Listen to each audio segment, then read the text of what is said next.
Bonjour à toutes et à tous, je suis Charles d'e-commerce Nation, très content de vous retrouver pour une nouvelle émission du journal du e-commerce, votre émission qui décrypte, commente et analyse les actualités e-commerce, toute nouvelle formule et toute nouvelle version. On est très fiers de vous présenter ce premier épisode. Je vous rappelle très rapidement le concept du JDE, vous présenter les dernières actualités marquantes de l'écosystème pour ne rien rater de ce qui se fait dans le e-commerce et dans le retail. Et pour ce nouveau décryptage hebdomadaire, je suis pas tout seul, je suis en compagnie de Nicolas, qui est le fondateur, vous le savez, et CEO d'e-commerce Nation. Merci, Nicolas, de prendre de ton temps pour, décrypter, commenter et analyser ces actualités. Ça représente quoi pour toi ce nouveau JDE? Merci Charles, un plaisir de se retrouver pour échanger, voilà, sur ces sujets, e-commerce. On a fait évoluer notre média, récemment avec une nouvelle identité de marque. Donc pour nous, c'est l'occasion, de prendre la parole, d'encore plus développer ces formats, multimédia, Mmh. audio et vidéo. Et donc, tu l'as dit dans cette cellule, c'est de prendre le temps ensemble d'analyser, l'actualité. Donc on espère que ce format, va vous plaire, va vous accompagner, au quotidien. Vous pourrez retrouver, toutes les semaines notre décryptage, ensemble. Ouais, merci Nico. Bah, on débute dans quelques instants, hein. Justement, comme tu le disais, n'hésitez pas à vous abonner à notre chaîne YouTube ou à notre chaîne podcast, hein. Voilà, vous retrouverez tous ces nouveaux contenus dont Nicolas a parlé. Vous pouvez nous laisser des commentaires, on y répondra avec grand plaisir. Je vous encourage également à vous abonner à notre édito qui sort chaque semaine avec toutes ces actualités et notre newsletter. Enfin bref, voilà, tous nos contenus sur e-commerce Nation. Avant de débuter, un grand merci quand même à notre partenaire Spring GDS, hein, le sponsor de cette émission qui accompagne le développement de cette émission en sponsorisant cet épisode. Spring GDS, pour rappel, hein, c'est la solution de livraison qui facilite vos expéditions à l'international. On vous ajoute toutes les informations nécessaires en complément de ce contenu. Je te propose d'attaquer avec un petit sommaire rapidement pour qu'on voit où on va aller. Pour cette première émission, on va décrypter trois actualités. C'est ce que je te propose dans un premier temps. On va parler du e-commerce français et d'une année 2024 record, mais on va se poser la question, voilà, quels sont les secteurs gagnants et voilà, qui sont aussi peut-être les perdants et pourquoi. Ensuite, on parlera de l'UE qui durcit ses règles pour protéger les consommateurs et les entreprises en matière d'importation. Et puis, on finira par évoquer le e-commerce transfrontalier avec un nouveau bilan 2024. Voilà un petit peu tout ce que je te réserve. Est-ce que tu es prêt? Est-ce qu'on peut y aller? Parfait, c'est parti. C'est parti. Première actualité, record pour le e-commerce français en 2024, hein. Quels sont les secteurs gagnants? Voici notre question. C'est une étude de la FEVAD qui est sortie récemment. Le e-commerce français a atteint un chiffre d'affaires record en 2024. On parle d'un chiffre d'affaires de 175 milliards d'euros, une hausse de 9,6% par rapport à 2023. Rien que ça, on va décrypter tout ça. Et justement, première question pour toi, Nicolas, quels sont les facteurs principaux qui ont contribué à cette croissance, il faut le dire, exceptionnelle? Oui, c'est intéressant d'analyser, de voir déjà la répartition entre les produits et les Oui. services, puisque aujourd'hui la part de services a fortement augmenté, notamment, la phase, post-covid, Mmh. hein, avec davantage de loisirs, de tourisme. Beaucoup d'entreprises ont pris le virage de la digitalisation. Donc ça, c'est quelque chose à noter. Et donc quand on regarde d'un peu plus près, les chiffres, notamment, les chiffres de produits en ligne, ils ont seulement progressé de 6 par rapport, à 12 sur les services. Donc, sur l'année 2024, il y a beaucoup d'entreprises qui ont senti un ralentissement. Mmh. Il Mmh. faut être, assez honnête avec ça. C'était très difficile pour beaucoup d'entreprises et donc ça a invité l'ensemble de l'écosystème à s'orienter vers, davantage de rentabilité. OK. Ça veut dire faire des arbitrages sur des produits de son catalogue, des produits où on a des plus faibles marges, Mmh. bah, au final, peut-être d'arrêter de les vendre, se focaliser, sur d'autres produits, développer de nouvelles stratégies de vente. Donc voilà, 6 là où les précédentes années, on était plutôt aux alentours, de 10 hein, sur les produits. Donc c'est quand même un ralentissement qui est extrêmement fort sur la partie, des produits. Ça a atteint, 66,9 milliards d'euros. Donc on retombe sur un niveau, pré-covid. OK. Donc c'est en ce sens-là où c'est positif. C'est Mmh. certes, il y a une petite croissance, mais en fait, on revient à un niveau plutôt normal. OK. La partie service, donc j'en ai parlé, du tourisme, le loisir, c'est des secteurs qui sont énormément développés, qui enregistrent une croissance plus forte de 12 et donc qui totalisent, 108 milliards d'euros. OK. Donc voilà, en termes de proportion, c'est quand même, Ouais. beaucoup plus conséquent. Donc une croissance exceptionnelle, oui, certes, mais à mesurer et à étudier, selon, les secteurs d'activité. Ouais et justement, ce secteur d'activité, tu commences à en parler avec, le tourisme et cetera, notamment par rapport aux services. Est-ce que tu peux nous dresser un petit peu une vue d'ensemble justement des résultats, de ces secteurs, hein, mode, tourisme, high-tech, ameublement, cosmétique et cetera? Tout ça est dispo, sur cette étude de la FEVAD, sur E-commerce Nation, mais voilà, quel est un petit peu ton regard là-dessus?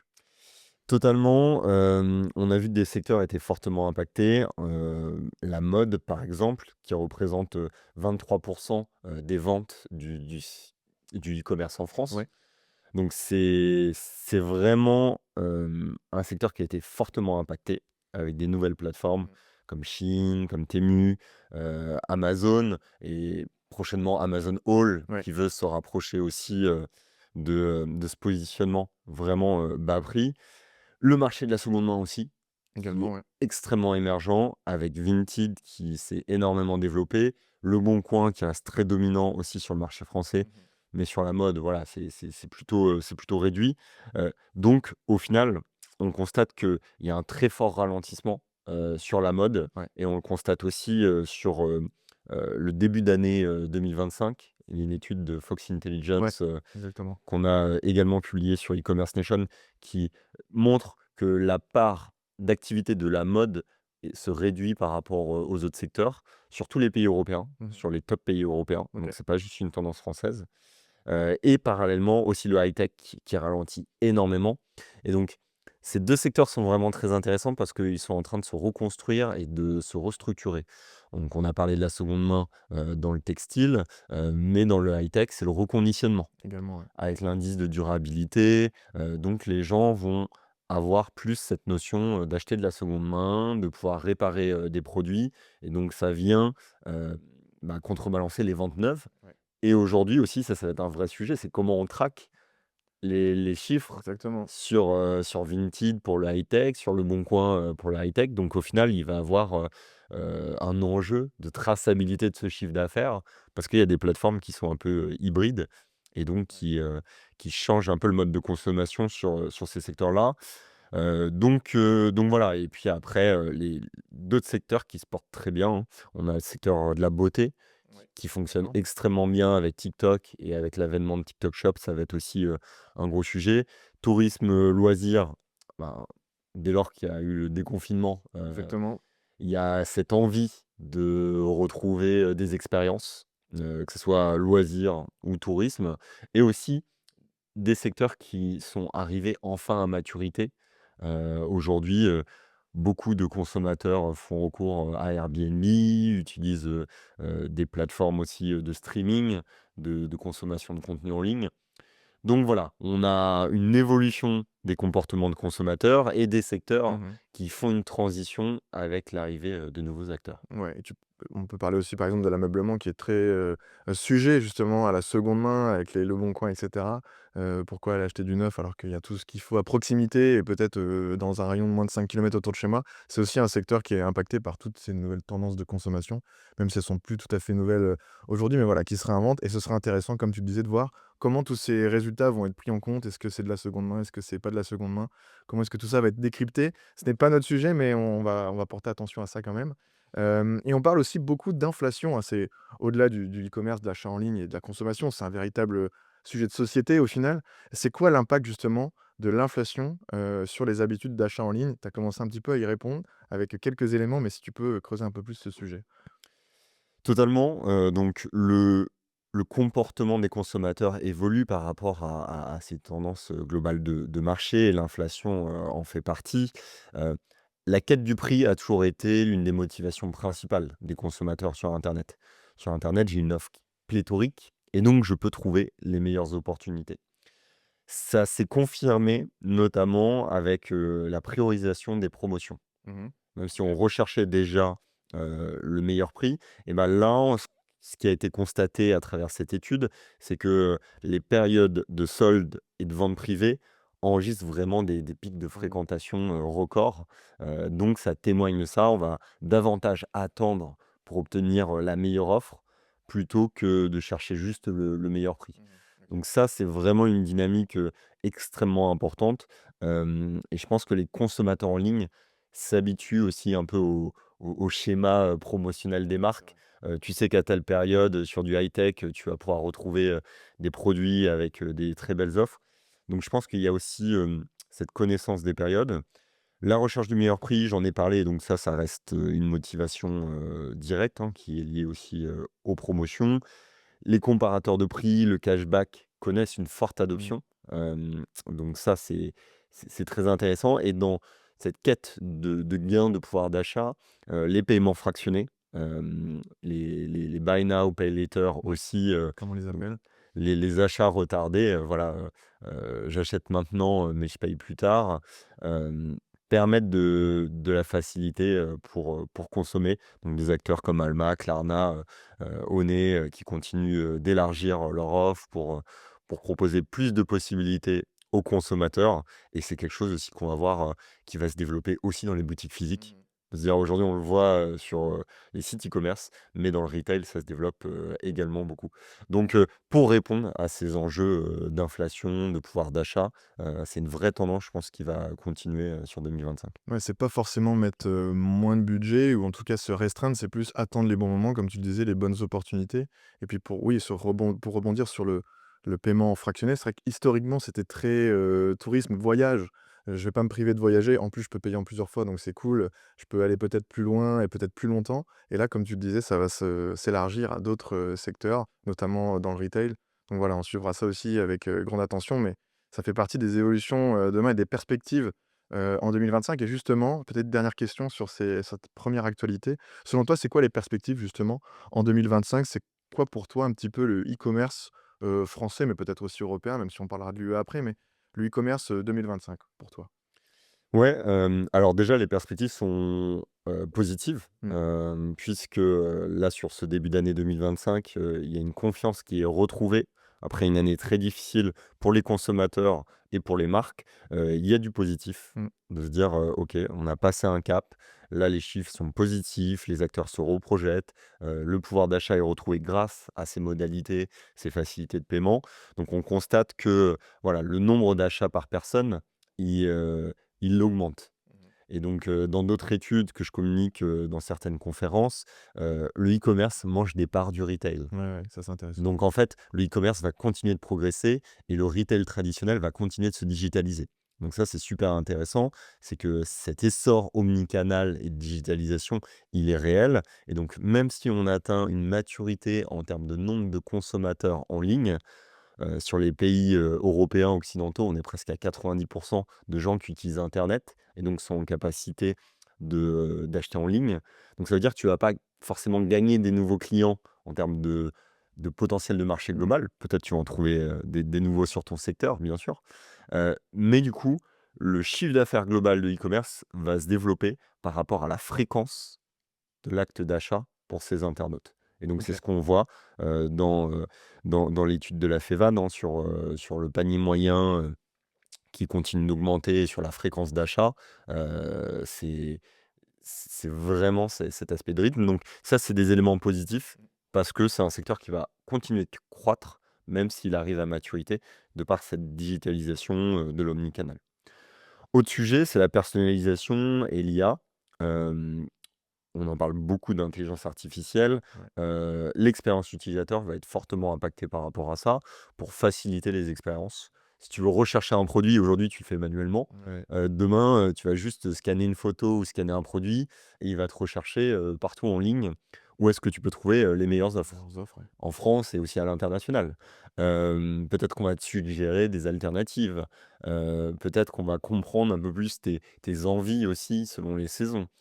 Bref, il y a beaucoup d'usages qui sont projetés là-dessus, des solutions qui commencent déjà à se développer et aussi l'évolution des back-office, des plateformes Ouais. e-commerce qui vont, avoir, une plus forte capacité, d'analyse de la donnée. Donc, ça va faciliter le métier des e-commerçants, ça va leur donner davantage de puissance et donc, voilà, ça c'est vraiment ça va faciliter, les structures à grandir et à s'accaparer des nouvelles parts de marché. Et le dernier élément, ça va être, le développement du commerce circulaire, de la seconde main, de reconditionner. Ça, en France, c'est une vraie tendance. Je pense qu'en France, les consommateurs sont en avance par rapport, aux autres acteurs. C'est quand on voit Leboncoin et Vinted qui sont, dans le top 5 des acteurs e-commerce français en Ouais. termes de trafic, ça en dit long. Et dans d'autres pays, il y a pas d'acteur comme Le Bon Mmh. Coin qui est aussi bien, positionné. Donc en France, on est en avance sur ces thématiques-là et donc ça montre que les marques doivent se réinventer et trouver des nouveaux modèles, heu, parce que c'est pas juste un mode de communication et de distribution, c'est sur la chaîne logistique de pouvoir Mmh. récupérer des produits qui sont, défectueux, les retravailler, les remettre à jour pour pouvoir les recommercialiser. Donc c'est un enjeu d'avoir un atelier dans son entrepôt logistique, de voir, quelle marge je vais avoir avec ce type de fonctionnement-là. Mais si j'ai un produit que je peux vendre 3 ou 4 fois, bah, c'est sûr que Mmh. ma marge elle est plus conséquente. C'est sûr. Mais voilà, faut réfléchir à ça et pour des acteurs très matures, c'est difficile de faire cette transition-là. Mais vu que les consommateurs attendent ce type d'offre, Mmh. ça va quand même, donner envie aux marques de prendre ce virage.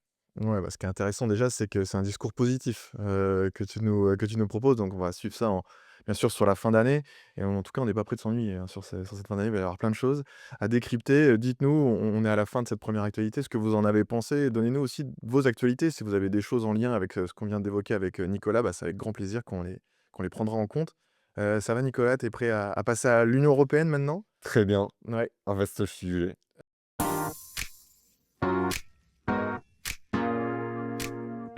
Oui, vaste sujet. On a parlé de la France, on va décaler vers l'Union européenne maintenant. On prend un petit zoom, sur le dessus et on va parler de l'importation, e-commerce, hein, l'Union européenne qui durcit, les règles pour protéger consommateurs et entreprises, hein. C'est une étude de la Commission européenne. C'est vraiment un défi majeur en fait, hein, avec la montée en puissance, comme on le disait, des achats en ligne. Garantir la sécurité des produits importés, mais aussi assurer une concurrence équitable entre les acteurs européens et étrangers. Vaste sujet, comme tu le disais. Est-ce que dans un premier temps, tu peux, commencer par nous donner quelques chiffres justement sur, les importations au sein de l'UE?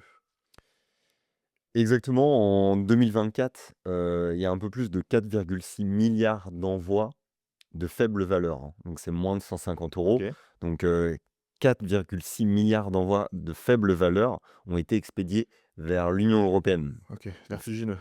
faut se rendre compte de la masse, Ouais, quoi et donc c'est des petits colis qui parviennent à l'UE, donc c'est 12 millions de colis par jour. Ce volume, il a doublé, hein, par rapport à 2023 OK. et triplé par rapport à 2022. Donc la courbe est comme ça. La courbe est exponentielle.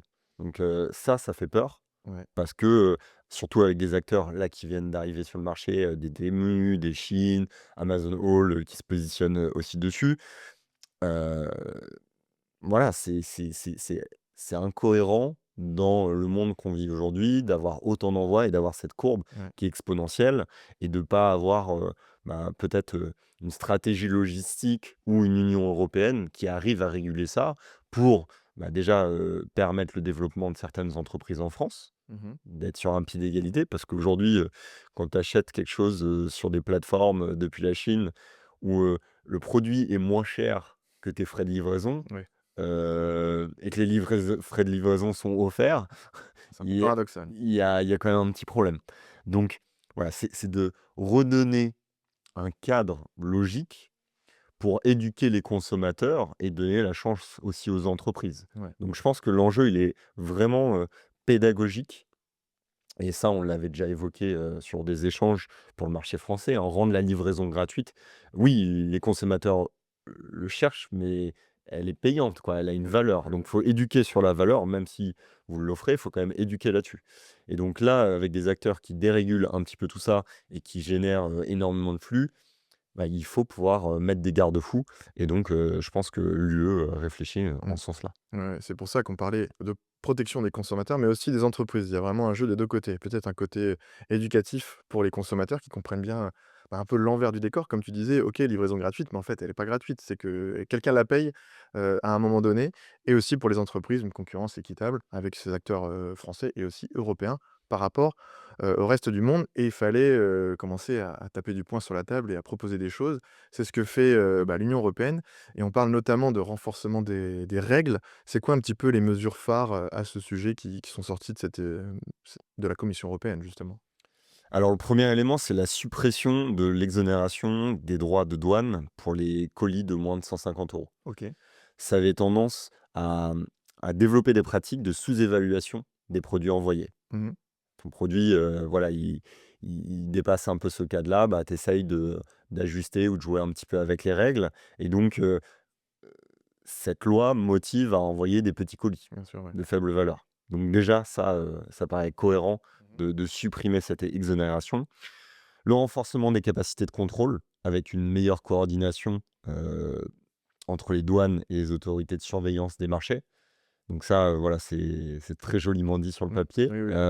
Après, on sait que c'est vraiment des sujets, les sujets administratifs et surtout entre différents pays et sur, l'aspect international, c'est pas si simple que ça. Politique, Ouais, c'est politique et puis même, sur le plan humain, est-ce qu'on a suffisamment de ressources ouais. pour, vérifier tous les colis ou, pour, mener vraiment une stratégie à ce niveau-là? Et puis, mise en place d'une taxe spécifique sur les articles e-commerce importés pour compenser les coûts engendrés par la surveillance de ces flux, Mmh. massifs de colis. OK. Donc globalement, c'est des signaux, positifs. C'est dire, OK, alors on va, quand même limiter un peu ces flux-là, sans tomber dans une logique, heu, full protectionniste. Mais c'est de se dire: «OK, on envoie un message, ces plateformes-là, bien sûr, elles proposent des alternatives en termes de pouvoir d'achat, mais ça ne doit pas être à n'importe quel Mmh. prix et ça ne doit pas fragiliser tout un secteur économique, que ça soit en France ou en Europe. Ouais, c'est un vrai sujet et c'est un sujet même central, mais on en est presque un petit peu qu'au début de tous ces ajustements. C'est forcément des sujets qu'on reverra sur toute cette année et peut-être de mois en mois parce que voilà, c'est comme tu l'évoquais, des sujets qui sont plus que costauds à mettre en place. Mais il y a déjà des choses qui sont proposées.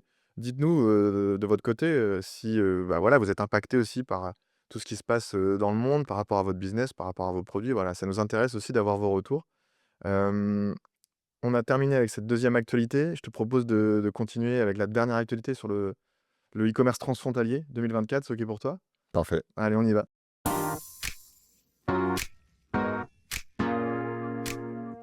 Et ben, un nouveau bilan du coup, sur 2024, e-commerce transfrontalier, tendances et chiffres clés. C'est une étude de l'International Post Corporation.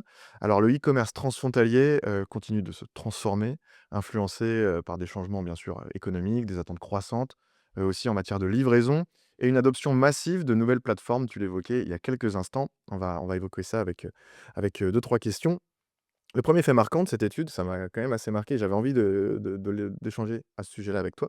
Ça concerne la livraison gratuite et un pourcentage historique des acheteurs, qui ont bénéficié de cette livraison gratuite. Est-ce que tu peux nous détailler pourquoi tout ça est historique et record?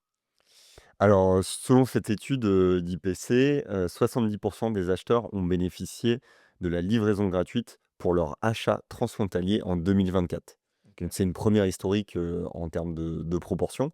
On en parlait, d'ailleurs tout à l'heure, c'est quelque chose qui aujourd'hui est presque, normal, pour le consommateur. Mmh. De bénéficier de ça, c'est parce que c'est un frein complémentaire à l'achat. Tu vois un produit, tu te dis: «Ah, c'est tel prix». Et après, parfois, tu as pas toujours en tête combien ça va te coûter en Ouais, termes de livraison. c'est vrai. Donc en fait, ça rajoute un frein potentiel dans la conversion et les stats sont extrêmement parlantes quand, les entreprises, les e-commerce décident de passer à la livraison gratuite. C'est aussi un levier qui permet, de faire de l'upselling, Mmh. de pousser le panier d'achat puisque si tu dis: «Ah, il faut commander au moins 70 euros, et ben, la personne va rajouter des produits. Ouais. Donc c'est vraiment un levier, de conversion et qui est extrêmement, propagé, dans l'écosystème Mmh. e-commerce, européen et international. Donc, près de 40 des répondants considèrent la livraison gratuite comme un critère encore plus important dans le contexte actuel. OK. Donc, heu, il y a toujours une réflexion de se dire, «Ah, la livraison, c'est une perte d'argent». Mmh. Et encore plus dans un contexte omnicanal, tu vas peser le pour et le contre. Est-ce que la livraison, si ça me coûte trop cher, bah, peut-être je vais me faire livrer en boutique pour aller le récupérer en Ouais. voiture Ouais, ouais. ou en vélo ou sur ton passage, dessus. Donc il y a aussi toute cette possibilité-là, omnicanal, où tu peux faire des arbitrages et donc la partie e-commerce livraison, bah, tu vas le faire que si tu as un avantage et que ça te prend pas de temps, pas d'argent, d'avoir la livraison Mmh. directement chez toi.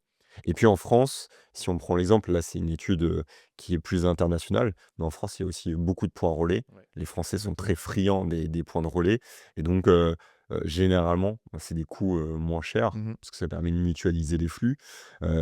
Donc super intéressant de voir que c'est une tendance qui est internationale, la livraison gratuite, parce que ça rajoute de la friction dans ton processus de conversion et que l'utilisateur est aujourd'hui habitué à ça, notamment avec des grandes plateformes e-commerce, que ce soit dans la mode, que ce soit des places de marché.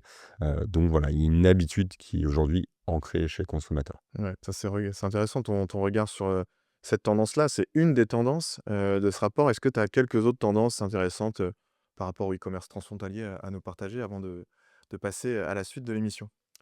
Oui, alors il y a plusieurs chiffres là, qu'on a identifiés dans cette étude. C'est 40 des participants, achètent en ligne, heu, au moins une fois par semaine. OK. Donc c'est au moins, une augmentation de 5 par rapport à 2023. Donc voilà, ça corrobore mes dires sur l'étude française de la FEVAD. Tout à fait. On voyait que la fréquence, augmentait, pour les consommateurs. Bah, là, on constate exactement la même chose. Mmh. Des gens qui sont plus habitués, qui ont déjà des comptes, qui ont une fluidité dans le parcours d'achat. 40 des achats proviennent, de la Chine, avec une augmentation de 3 points par rapport à 2023. Donc ce qui est considérable, hein, quand on voit, l'ampleur des transactions, transfrontalières. On en a parlé avec, certains des acteurs.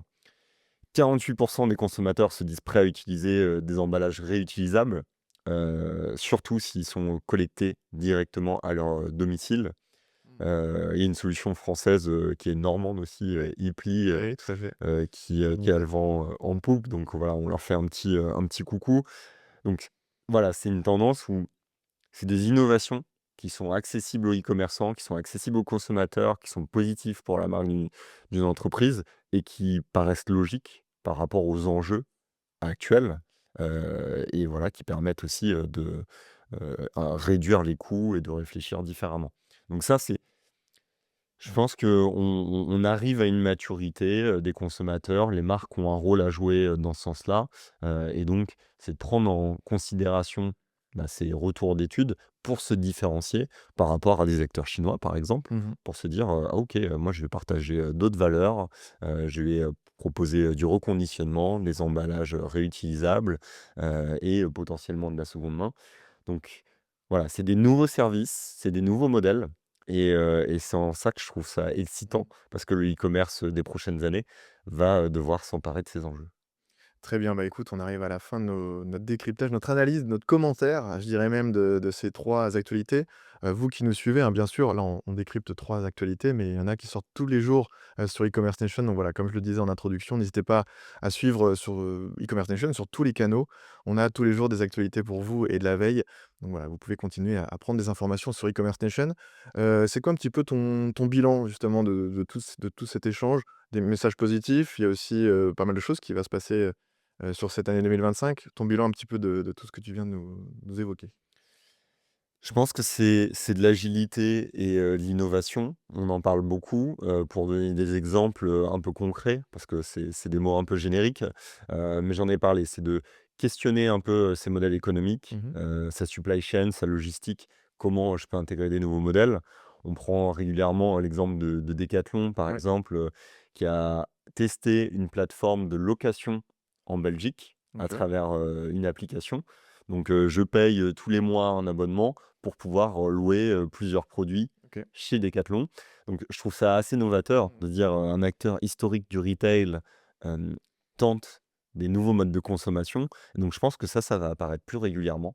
Se dire: «Ah, je peux louer, je peux peut-être décider d'acheter le produit que je loue, à terme. Je peux, le remettre à disposition dans le service de location ou le revendre, à un autre utilisateur». Donc voilà, je trouve que ce modèle-là, il est intéressant parce que la notion de propriété peut évoluer pour le consommateur. Ça peut lui permettre d'avoir des meilleurs prix et Mmh. d'être plus flexible. Donc voilà, c'est d'avoir ces enjeux-là, de s'ouvrir un peu sur de nouvelles thématiques et ça permet de se démarquer, d'acteurs, aussi internationaux.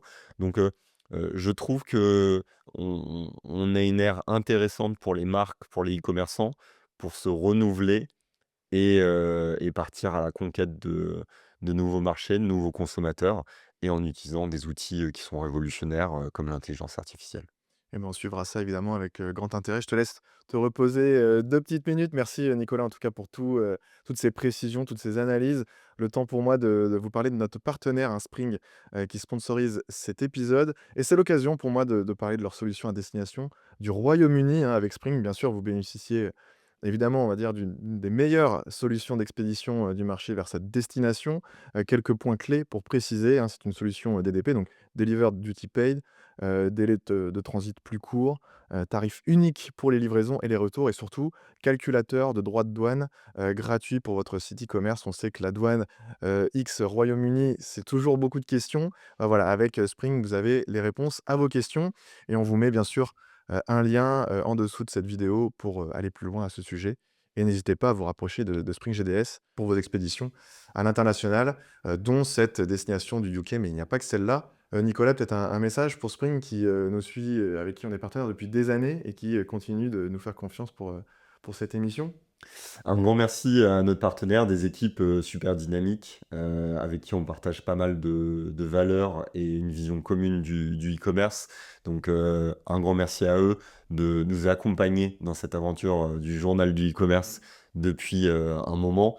Donc voilà, un vrai plaisir de lancer, ce nouveau format avec un partenaire comme Spring. Ouais, une nouvelle fois, merci à eux et puis, bah, merci à toi, Nicolas, puisqu'on arrive au bout de cette première émission, du journal du e-commerce. Ça va, ça a été? Parfait, Ouais, c'était écoute, parfait. prêt pour les prochaines. Ouais, on se retrouve la semaine prochaine. Bah, merci à toutes et à tous d'avoir suivi cette, nouvelle édition du journal du e-commerce.